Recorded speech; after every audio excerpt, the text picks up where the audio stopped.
राजा सुदूर जंगल में जाते जाते परीक्षित एक ऋषि के आश्रम पर पहुंच गए और एक तेजस्वी संत है, सभी ऋषि समाधि में बैठे हैं। राजा परीक्षित को प्यास लगी, महात्मा जी जल पिलाओ। हम परीक्षित बोलते हैं, अरे सुनते नहीं हो, हमें भूख लगी है, कुछ खाने को दो।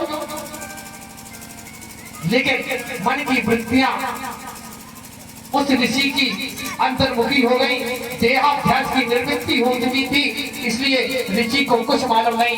राजा ने सोचा कि ढोंगी महात्मा तिलक चंदन लगा करके आंख बंद करके ढोंग करता है, मैं यहाँ आया हूँ, जान करके भी आंखें नहीं खोलता। राजा ने चारों ओर देखा, एक मरा हुआ काला सर्प पड़ा था। राजा ने उस मरे हुए सर्प को ऋषि के गले में डाल दिया और चले गए।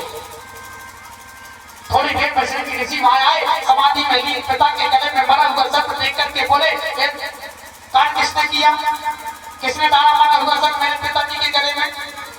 छोटे छोटे ऋषि कुमारों ने कहा, महाराज राजा परीक्षित आए थे, आपके पिता से भोजन की याचना कर रहे थे, इनसे कोई उत्तर नहीं मिला तो उन्होंने यह मरा हुआ सर्प आपके पिताजी के गले में डाल दिया है।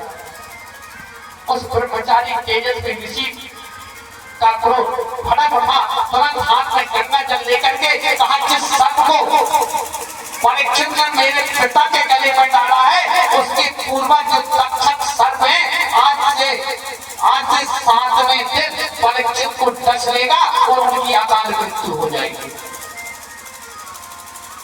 उन्हें भारत का सम्राट होने का गर्व है, पानी रूपी बाण को चला दिया। लेकिन परीक्षित महाराज ने सायंकाल महल में लौट करके मुकुट को जैसे ही उतार करके रखा, बोले ये मैंने क्या व्रत करता है? एक संत के